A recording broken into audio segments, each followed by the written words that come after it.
Today we're diving into an interesting passage. The third chapter of Jerzy Mellibruda's book, 7 Paths of Psychotherapy Integration.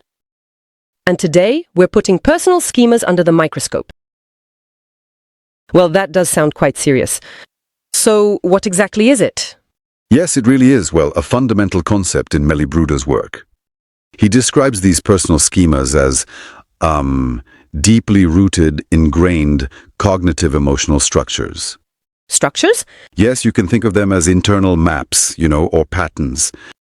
They often unconsciously organize how we think, how we experience emotions, and how we behave.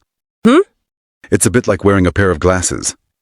We look at ourselves and the world through them, and often we don't even realize we have them on. So these glasses, they affect the very core of how we see ourselves. Not just our thoughts, but also our feelings towards ourselves. Exactly.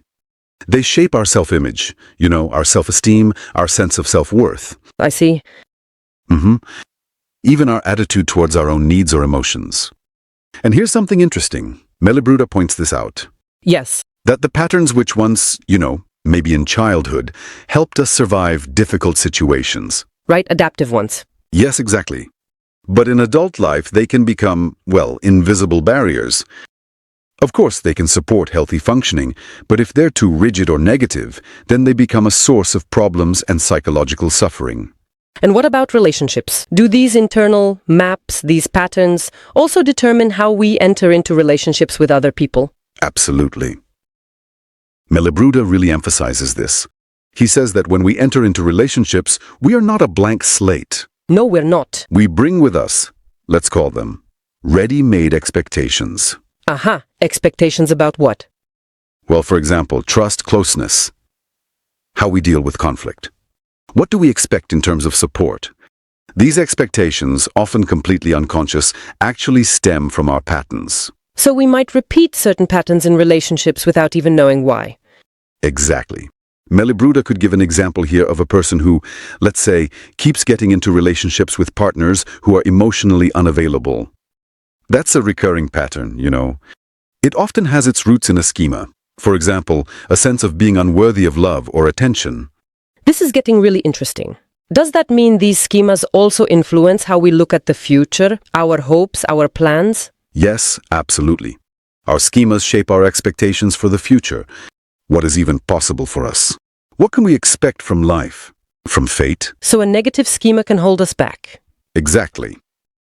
Such negative, rigid schemas can, clip our wings, limit our hope and optimism. On the other hand, the healthier, more flexible ones allow us to assess possibilities more realistically and make constructive plans. But you said that Mellibruda warns against oversimplifications. That schemas aren't everything. Yes, that's important.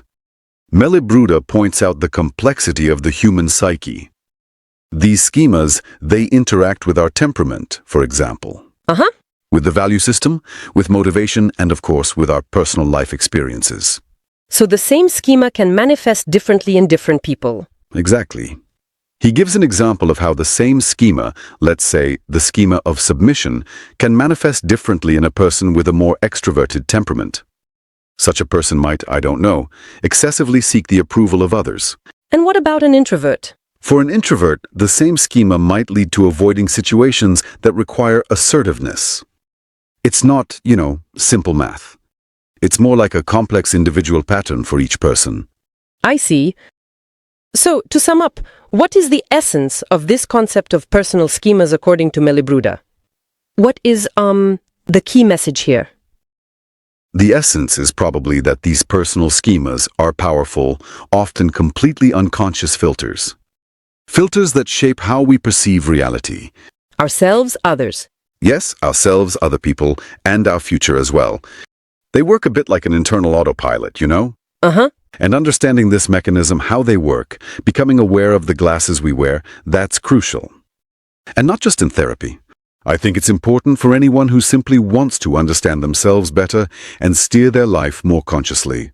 That really gives you something to think about. Maybe let's leave our listeners with a question for reflection. What unconscious patterns, what ready-made expectations stemming from such schemas might subtly yet consistently influence our daily choices, reactions, and interactions in each of our lives?